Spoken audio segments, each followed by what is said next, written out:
Retrouvez l'horoscope, la météo, vos rubriques et émissions à l'antenne. Bon, alors là, je ne sais plus quoi vous passer. Ah oui, tiens, oui, j'appuie sur le bouton rouge et on va voir ce que ça donne. Attention. Radio Auréole. Dans quelques instants, le journal sur Radio Auréole. Deux points, ouvrez l'info.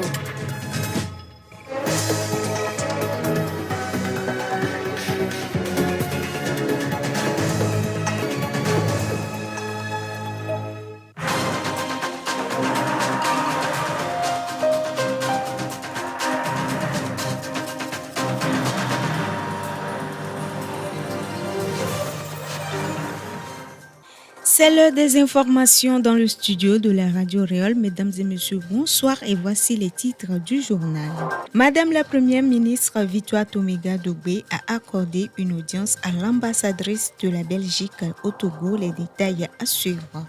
Pour en savoir plus sur la nouvelle constitution, le processus de sa mise en œuvre ainsi que la période transitoire, les missions diplomatiques accréditées au Togo ont échangé ce jeudi 11 juillet avec Jibé Bahara, ministre en charge de la fonction publique du Togo. Toujours au sommaire, dans le cadre de la journée africaine de lutte contre la corruption, la APLUSIA a marqué la célébration par une conférence débat avec la société civile à Lomé. Mesdames et messieurs, c'est tout pour les titres. Excellent confort d'écoute à tous. Les détails dans un instant.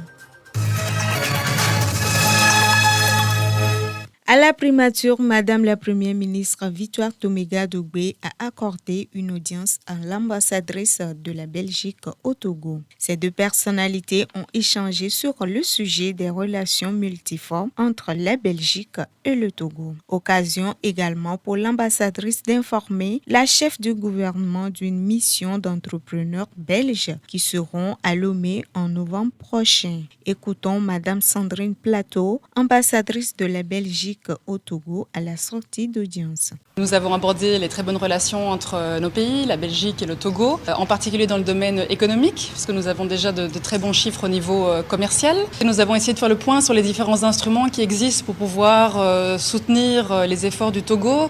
La Belgique dispose d'expertise, par exemple, dans le domaine portuel, dans le domaine de la couverture santé médicale. Nous avons des ONG qui sont actives, par exemple, dans ce domaine.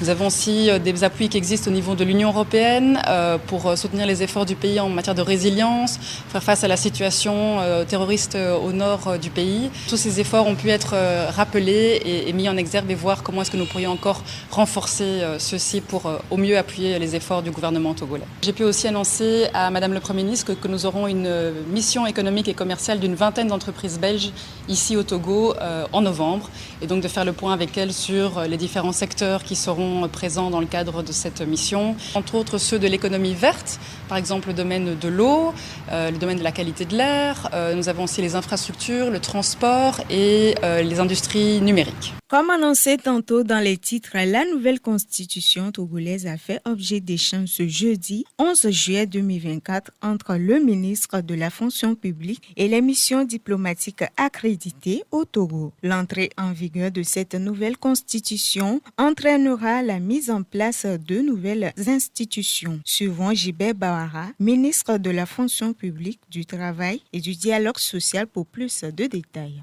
Le premier point, c'était de leur dire que tout est en train d'être pris comme disposition et comme mesure afin que le Sénat puisse être mis en place. Les diligences sont en cours afin de procéder à cette élection. Ça prendra un certain nombre de temps parce qu'il y a des dispositions pratiques, logistiques. Il y a également une loi organique qui doit être élaborée et adoptée. La nouvelle constitution permet que cette loi organique soit adoptée par ordonnance après avis de la Cour constitutionnelle. Et donc, toutes ces diligences-là sont en cours pour procéder à l'élection des sénateurs, puis à leur installation. Travailler ensemble en renforçant les relations entre ses partenaires et le Togo est le souhait du gouvernement. Retrouvons une fois encore Jibé Bahara, ministre de la fonction publique et du dialogue social. Désormais, nous devons nous donner la main, travailler ensemble.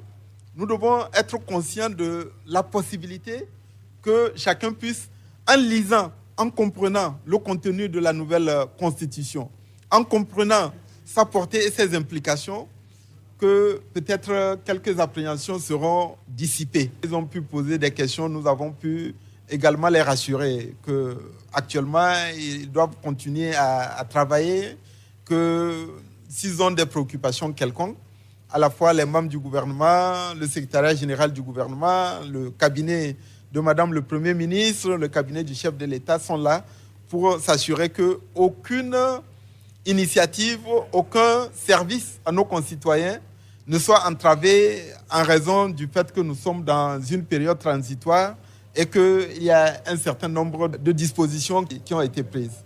Radio Oriole. Nous poursuivons ce journal au Togo, toujours dans le cadre de la Journée africaine de lutte contre la corruption. La APLUSIA a marqué la célébration par une conférence-débat avec la société civile. Suivons Urobossi Chakondo, acteur de la société civile.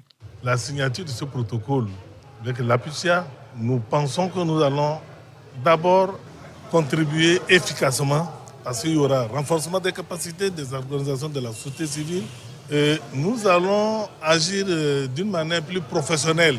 Les deux parties ont paraphé une convention. Cette signature de protocole d'accord permettra à ces organisations d'être un peu plus crédibles et d'accompagner la APLUSIA dans sa mission de lutte contre la corruption. Suivant Kimela Balo Abba, président de la APLUSIA.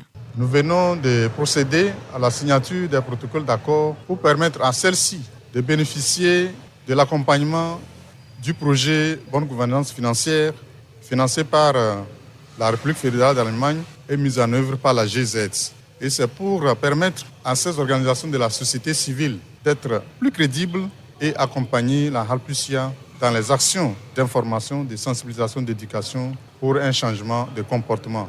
Le gouvernement, de son côté, met les moyens pour finir avec ce fléau. Pakom Yaovi Adjourouvi, ministre en charge des droits de l'homme et des institutions de la République.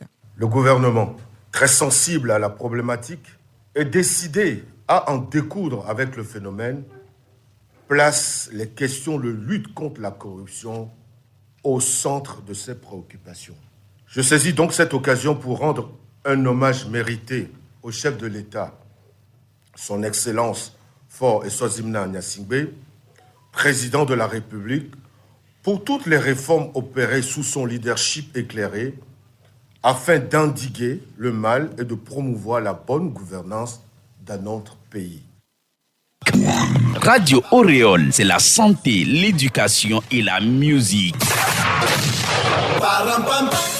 Un dernier sujet pour clore cette édition, pour répondre aux préoccupations du chef de l'État, son Excellence M. Faure Eswazimna Gnassingbé, celle de faire du Togo une destination touristique de référence dans la sous-région. Le ministre de la Culture, à quelques jours de la période des fêtes traditionnelles Evala, en pays Kabier, a tenu une rencontre avec les acteurs culturels et touristiques de la région. Le but est de les amener à plus de mobilisation afin que ce rendez-vous culturel soit une réussite comme les éditions précédentes. Je vous invite à suivre Kossi Benyon Lamadokou, ministre de la Culture et du Tourisme. Les rites Evala qui ont lieu en juillet de chaque année constituent un produit du tourisme culturel, lequel, en combinaison avec la faune, la flore et le folklore du milieu, attire vers la région des milliers de touristes de notre sous-région et d'ailleurs.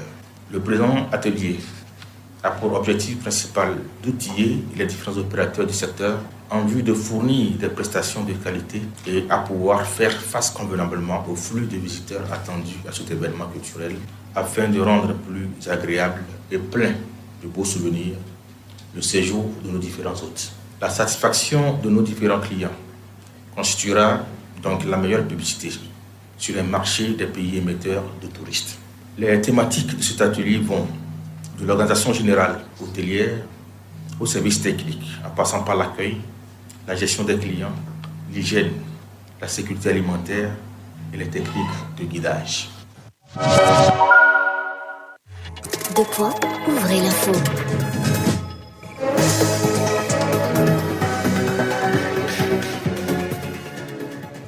cette édition. Merci à vous tous qui l'avez suivi. Tout à l'heure. Merci à Féton pour la compagnie technique. Merci à toute l'équipe rédactionnelle de la Radio Réole. À la présentation, je suis Rola Ciclou. Nos programmes se poursuivent sur le www.radio-auréole.tg.